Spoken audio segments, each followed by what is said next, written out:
Difícilmente algo haya generado más conflictos interreligiosos que definir la naturaleza de Jesús. Un personaje histórico, bíblico y que marcó un antes y un después en la historia. ¿Qué nos enseña la Biblia acerca de Jesús? De manera específica, Jesús como persona no aparece en el Antiguo Testamento.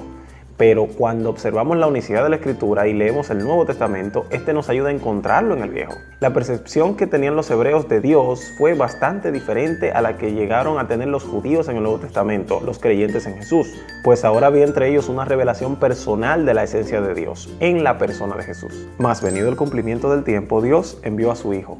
Jesús inicia su vida como un niño común y corriente después de haber nacido de María, aunque ligeramente distinto, ya que tenía una personalidad extra. Y es a este suceso, al nacimiento de Jesús, al que Pablo se refiere en Hebreos capítulo 1, versículo 6. Y, contrario a lo que muchos pudieran pensar, en las páginas de la Biblia, al voltearlas, vemos a un Jesús preexistente a su nacimiento virginal. Y mientras tanto, los que pensaban que Jesús era eterno, al abrir Colosenses capítulo 1, versículo 15, ahora tienen que sentarse y beberse un vaso de agua. Él es la imagen del Dios invisible, el primogénito de toda creación. ¿Por qué lo hiciste, Pablo? Pablo presenta a Jesús como la imagen de Dios invisible, expresando de esta manera que en la persona de Jesús queda encarnada la figura y la apariencia tangible de la divinidad.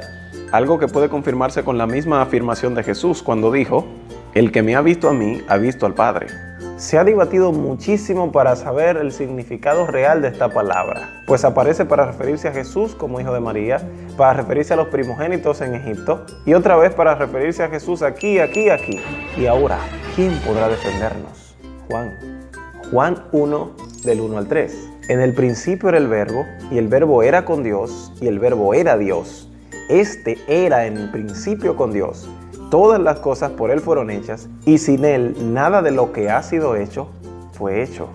¡Genial! ¿No se dan cuenta? El texto es explícito al decir que al igual que el Padre, Jesús compartía la eternidad. En otras palabras, así como el Padre es eterno, sin principio, Jesús también lo era.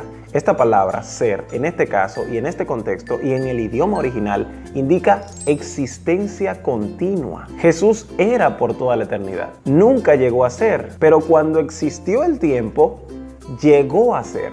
Literalmente fue hecho. Y esto significa que consiguió una nueva forma, una forma humana, una forma de carne y huesos. Y a eso se refiere el texto al decir fue engendrado. Y lo más chulo del texto es que Juan hace el contraste entre lo que era Dios y lo que llegó a ser un hombre.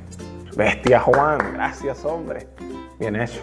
Ok, y entonces, ¿qué rábano significa primogénito de la creación?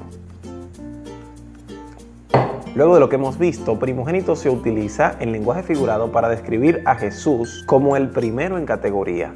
En todo caso, el texto se refiere a Él como primogénito de la creación porque por Él y en Él fueron hechas todas las cosas. Dicho de otra manera, todo lo que existe, existió por la intervención de un ser que compartía la naturaleza de su propia creación.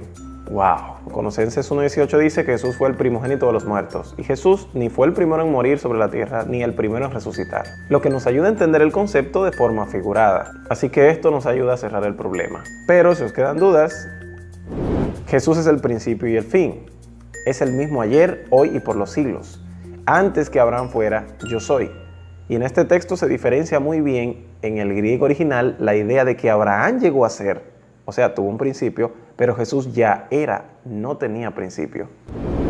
La Biblia está llena de evidencias de la divinidad de Jesús y de su naturaleza, pero siempre vamos a tener que lidiar con el velo de humanidad que, aunque no nos oculta el amor de Dios, nos oculta muchos detalles de su esencia. En conclusión, Jesús es Dios, Jesús es eterno. La naturaleza humana de Jesús tuvo un comienzo, no su naturaleza divina.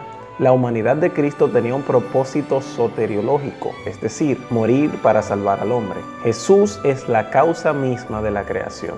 Jesús es primogénito por causa, por categoría y por situación de naturaleza. Hoy Jesús está vivo y está en el cielo, pero todos aquellos que quieran conocerlo lo pueden hacer a través de su palabra. Y es por eso que hoy te invito a conocer a Jesús. Gracias por quedarte hasta el final del video. Si no te has suscrito, suscríbete. Si te ha gustado, pues dale me gusta y comparte esta información. Recuerda, la Biblia es para todos.